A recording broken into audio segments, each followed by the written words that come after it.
airline travel in 2021 really hits different. You probably weren't already a fan of all the airport hassle, standing in lines, walking in lines, perhaps even running in lines to make your plane.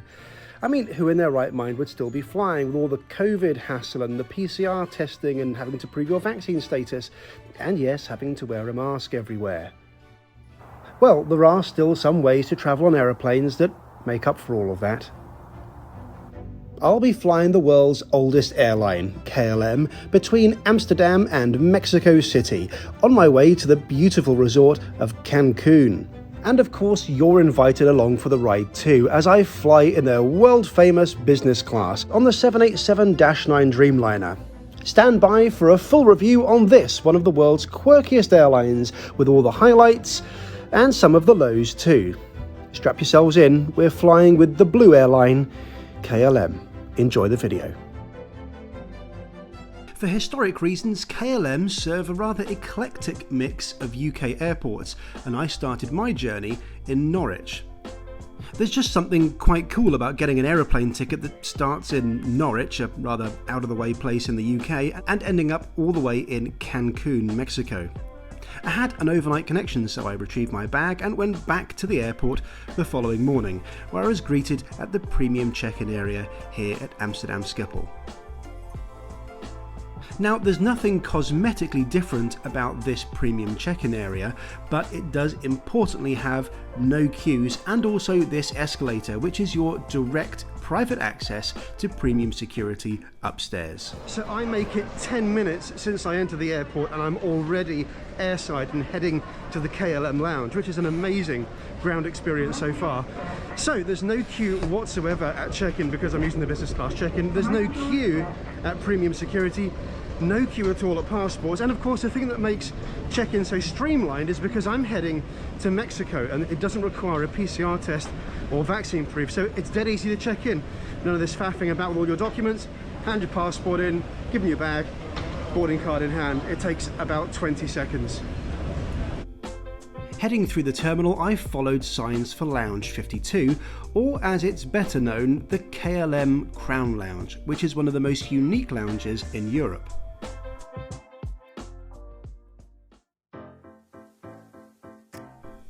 This lounge is unusual in that there are 5 different themed areas. The city,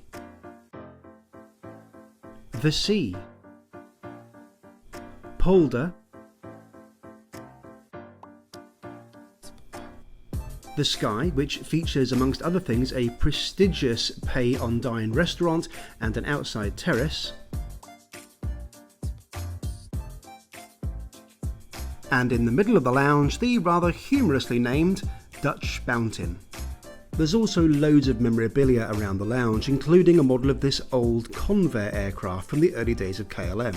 Back in those days, flying economy was an awful lot better than it was today, but go to the front of the aircraft and you'll see that business class back then is not a patch on what you can get on modern airlines in 2021. As a general rule, themed lounges tend not to work, but this one from KLM is really to my taste. The different themed areas provide enough variety, so you just won't get bored if you're there for a long time. With a decent hot food option at the city section of the lounge and also the opportunity to reserve a shower, this is one of the best lounges in Europe, in my opinion. You can reserve a timed shower slot on these kiosks and get a handy QR code to let you into the shower.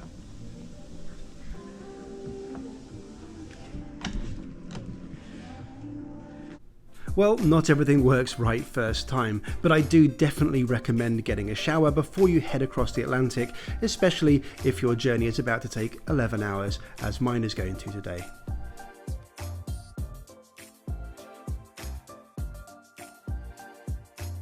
Months of planning and months of looking forward to this trip, but nothing really gets me excited like seeing the plane at the gate. Isn't that a wonderful aircraft? This is the Boeing 787-9 Dreamliner, and it's what I'll be flying today to Mexico City, up in the front cabin in business class. The 787-9 and -10 of KLM have their newest seat, this reverse herringbone style here. So if you want the newest seat, you'll need to fly on one of these 787 Dreamliners. There's a different, earlier iteration of their World Business Class, but it is in a 2-2 configuration, so not everyone has aisle access, and you'll find these on the 777 and A330 aircraft.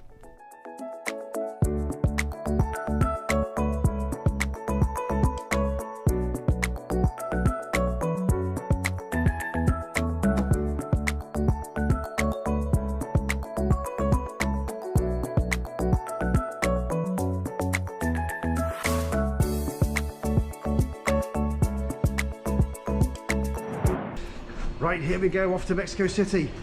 We are in row 8, business class, so we turn left. I'm really looking forward to this one. I can't wait to get on board.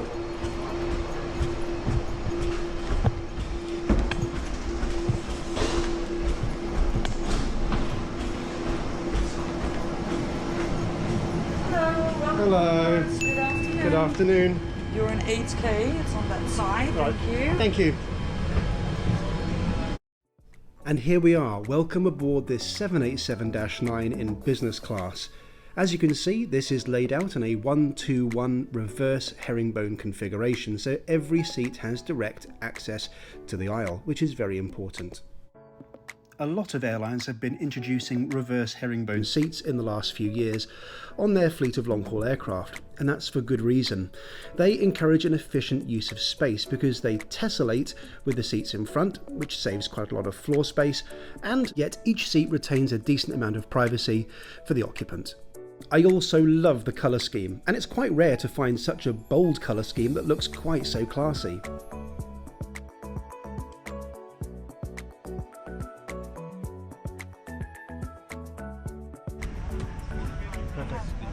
Thank you very much. So here we go, the first long haul flight I've done for 9 months. Cheers, and thanks for coming with me.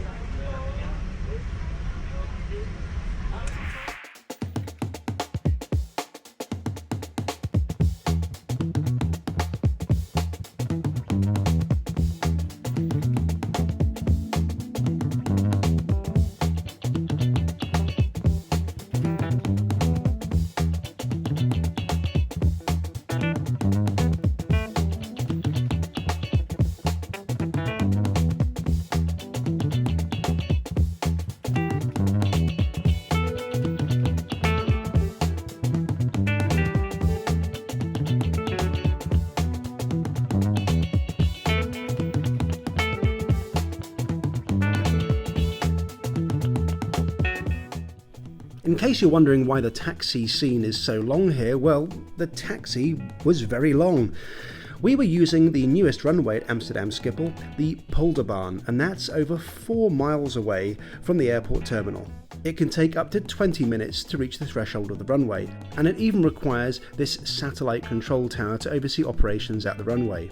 On shorter sectors, this 4-mile taxi can be over 2% of the total journey distance.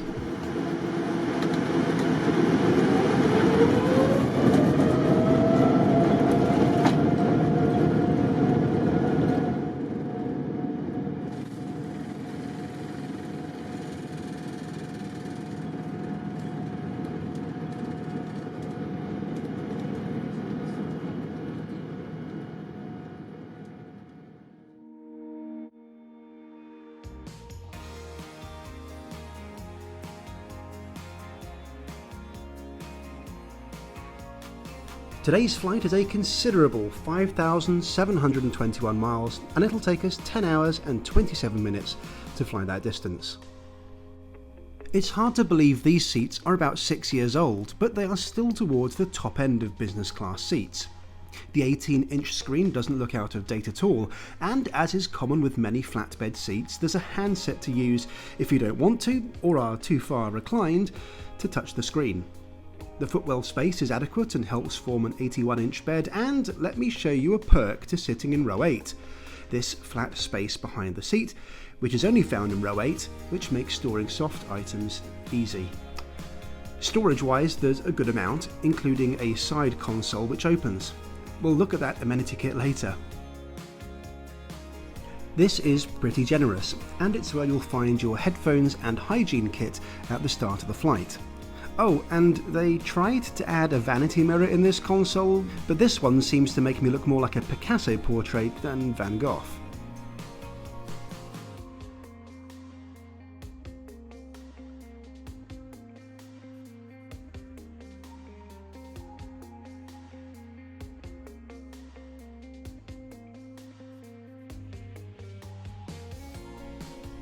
One thing I'd like a bit more of in this seat is table space. This is a bit on the small side, although it does at least move to let you out if you need to leave the seat while the table is still laid for a meal. Of course, there are headphone jacks and universal and USB power ports. Privacy-wise, you can see this seat offers a good amount thanks to this small shield.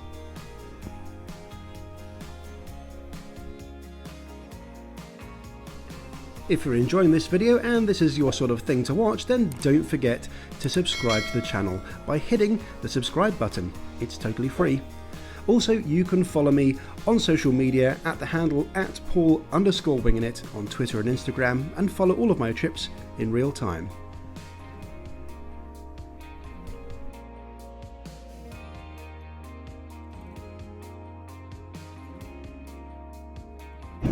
Are there any foods you will only eat on board an aircraft? Well, for me it's a nut mix. I really can't stand nuts on the ground, but in the air they're all right.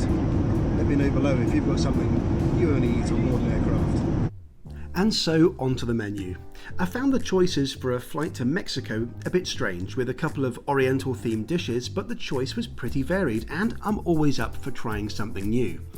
By the way, didn't think you were supposed to have Dutch roll on an aircraft. Alright, sorry to put a damper on things with that very niche and nerdy joke. Back to the review. Here's the drinks list, which a more committed person than I would enjoy working their way through for the solid 11 hours. Wi-Fi was also available and reasonably priced at €18 for the whole flight. I know a lot of people feel really strongly about paying for Wi-Fi once you've already got a business class ticket, and I see your point, although I'm kind of on the fence myself. Anyway, KLM's Wi-Fi worked absolutely fine all the way across the Atlantic.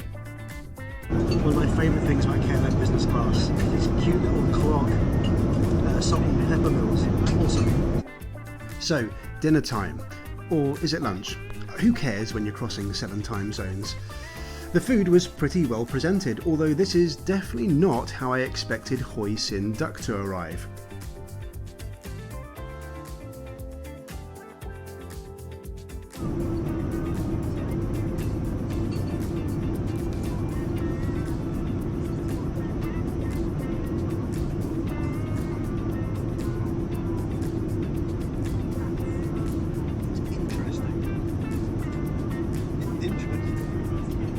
The duck eventually grew on me, and I'm glad I tried it. It was delicious and very Moorish. KLM closed off the meal with a trio of sweet desserts and coffee and chocolate.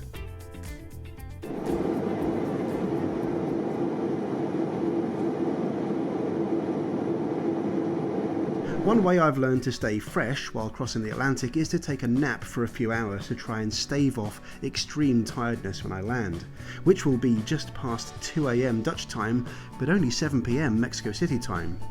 This seat reclines fully flat into a comfortable bed, and although no mattress pad is provided, the bed is comfortable enough anyway without one.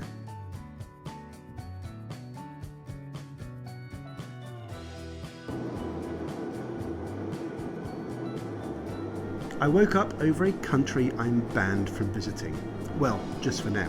This is the USA, and with the European entry ban still in force until November the 8th, it's kind of surreal to see the place right underneath me, but know that I can't go there. This is Scranton, Pennsylvania, where the US version of The Office was set. I enjoyed kicking back and spotting airfields along the route. The window really is the best in-flight entertainment as far as I'm concerned. Have you even really flown KLM if you haven't tried a Heineken at 40,000 feet? In case you get peckish between meals, there's a snack basket available, but don't wait too long like I did. Slim pickings indeed. The Amenity kit is very attractive and contains everything you'd expect, but the most important item is, of course, a pen, which you'll need for your landing card.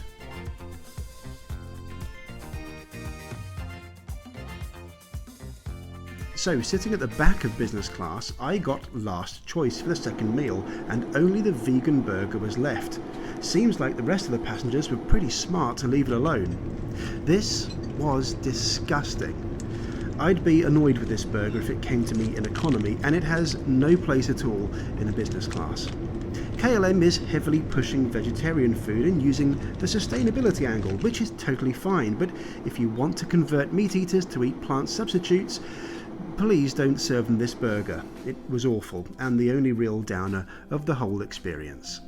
My mood was lifted considerably by KLM's famous freebie, a Delft miniature house which is given to all long-haul business class passengers. KLM releases a new one in October of every year to mark its birthday. Want to know why they do this? Well, I've linked an